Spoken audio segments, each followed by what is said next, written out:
I'm introducing now Brett Savill. He's the CEO of Quantify to provide some information for you. Quantify is an ASX-listed tech company whose networked computer framework consists of cloud-based, secure, intelligent lighting control and power outlet devices. Brett has had a 25-year career in tech, media and telecommunications, focused on growth, mergers and acquisitions and transformation. Please welcome Brett. Thanks very much.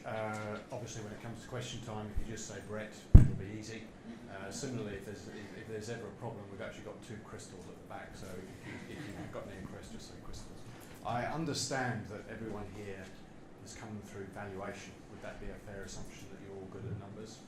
So I'm just going to start off with three numbers, which is that if you add building automation to a residential property in the US, you will add about 5% to the rental yield. My second number is if you add home automation to a residential property in the US, an average residential home, you will add about 50,000 to its valuation. And the third fact that I'm going to add to you is an Australian fact, which is that only around 3.5% of homes have some sort of automation in the Australian market. So between the first two and the third is a massive gulf as to why there is not deeper, broader and more ubiquitous home automation. I'm going to start with a little video. I haven't actually heard the sound, but I do apologise in advance if it's very loud. Or am I not going to start with a video? Maybe I'm not. Yep, I am. Hi and welcome to Smart Home Automation by Harvey Norman Commercial. Today we're going to look at the smartest, most advanced computing framework by Quantify called QDimmer. Let's check it out.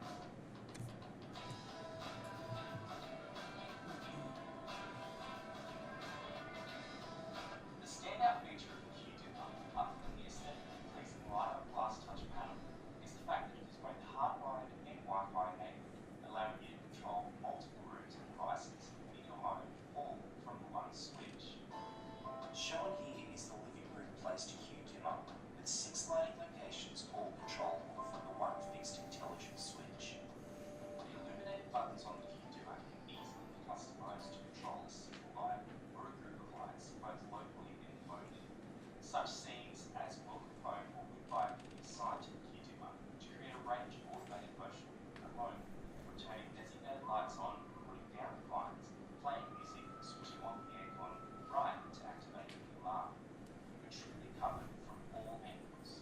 Quantify is superbly backed up by a simple yet effective smart device app that boasts compatibility with voice control devices, giving you full control of your home.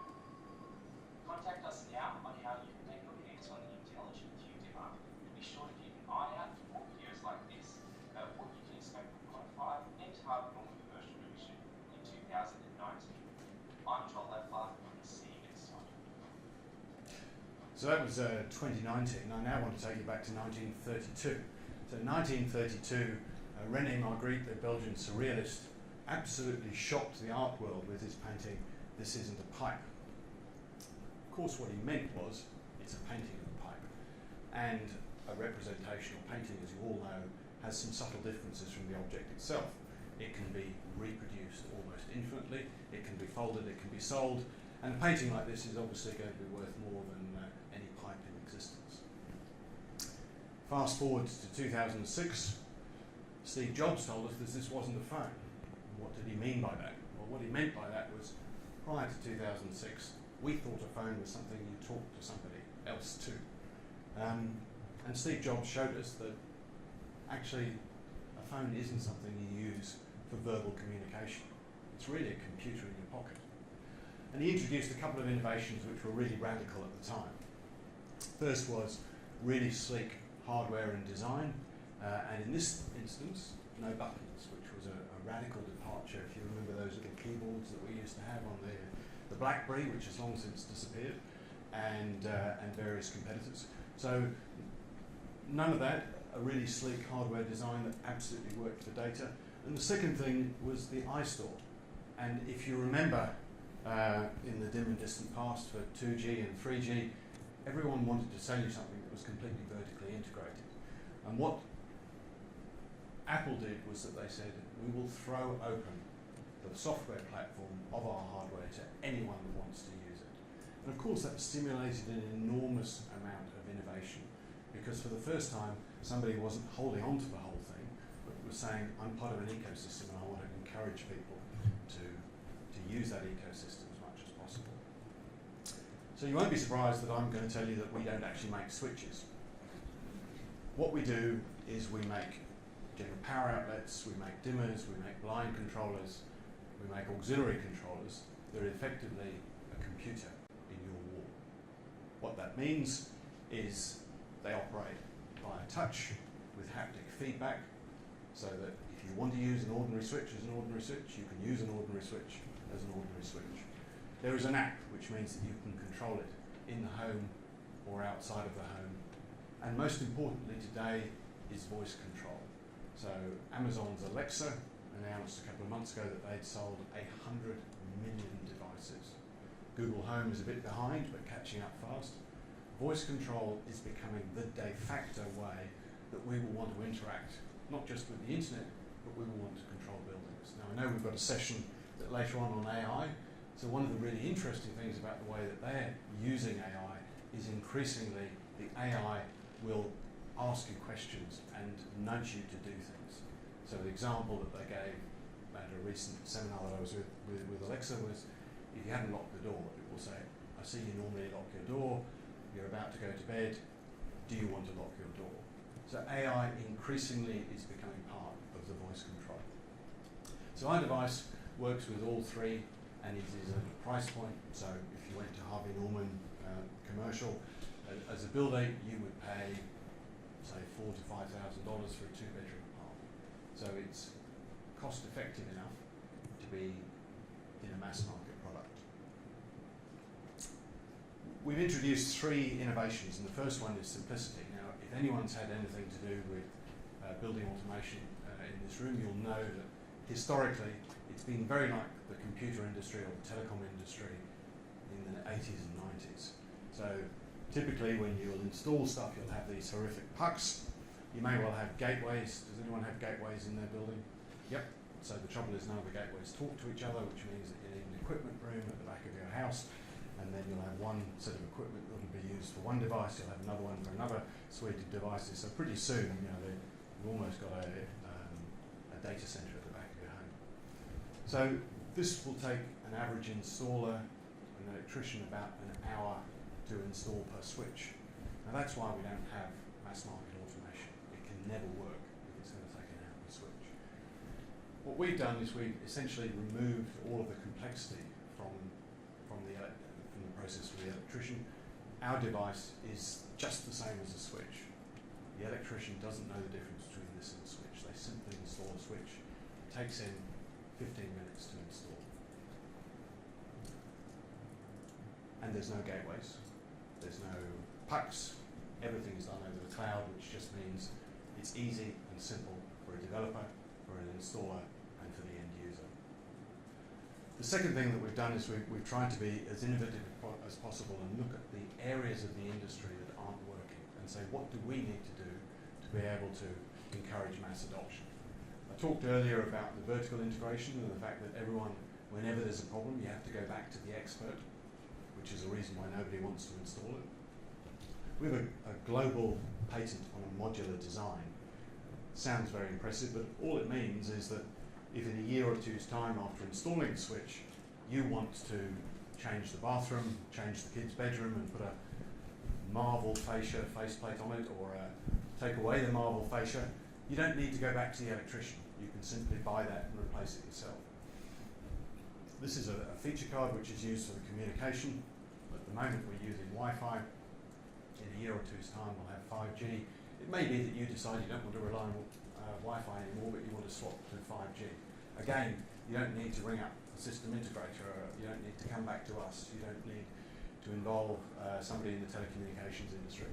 You simply take that out yourself and replace it.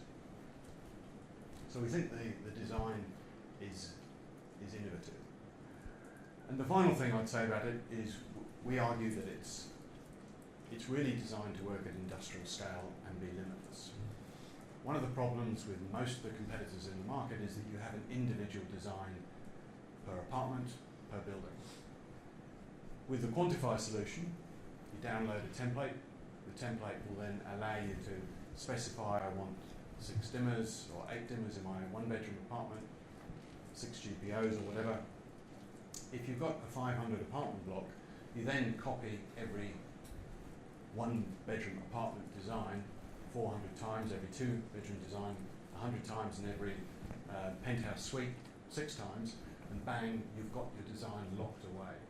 So all of that is done at the desktop, and it takes a fraction of the time that it would take with a standard system. What then happens is the electrician installs, according to the design, the switch, the dimmer, the GPO, just as he would a standard device. He places either his phone or his iPad against the QR code, and the configuration is downloaded automatically. So there's no need to have experts on site. Any electrician, we found that it isn't usually the electrician, it's usually the electrician's apprentice in his early 20s who gets this stuff. He can do that without any formal education whatsoever. We built the platform on something called Amazon Web Services serverless architecture. What that means is that our software cloud-based platform expands as our customers expand. So if we had 1 apartment or 1 million apartments, if we were in 1 country or 100 countries, there would be no degradation of performance. So it's completely limitless. I'm now going to introduce another 3-letter acronym. So we have thrown open our APIs, so we're not talking about the Property Institute, but it's a computer term. What that means is, like the App Store, anyone that wants to overlay building management software, control software, anything that they want to do, they can interact with our device and control it. We're interested in producing great hardware. What we're not interested in doing is providing a vertically integrated solution. So we're talking to a range of people in the residential space at the moment about this. Anyone involved in building is very interested in application, but increasingly we're also talking to utilities and other companies because they want to introduce policies around how you might conserve energy in the home. So, simple, innovative, and limitless. What we're trying to do, and it sounds slightly arrogant, but hopefully I've been able to justify it over the last 15 minutes, is really try and bring home automation from where it is today, which is basically the IT industry circa 1885, to the 21st century. Unless we do that, unless we can bring the price down to $3,000 or $4,000, and unless it's as simple as installing a standard switch, it will never be a mass market product. And the pitch from Harvey Norman, who's our principal distributor in New South Wales, is at the moment prices in New South Wales and Perth, where we're based, are going down. I think the market's a little bit more buoyant here, but not that different. If you don't have home automation in a new residential block today, you've got no differentiation. It's very difficult to differentiate on other stuff. And in 3 to 5 years' time, if you don't have it, you may not even sell your property. The speed at which this is moving is so fast, particularly driven by these 2 giants, Amazon and Google. They want to be in every home of every building, and actually they just actually want to be in every room as well. So they are keen because they see this expansion as being the new iPhone for them. At the moment, we're not buying more phones. We've got 100 million devices that are voice activated in people's homes across the world. That's going to rise to 500, a billion. Pretty soon there'll be one of these devices in every home, and people will automatically use voice as the de facto way that they control the building. Thank you very much.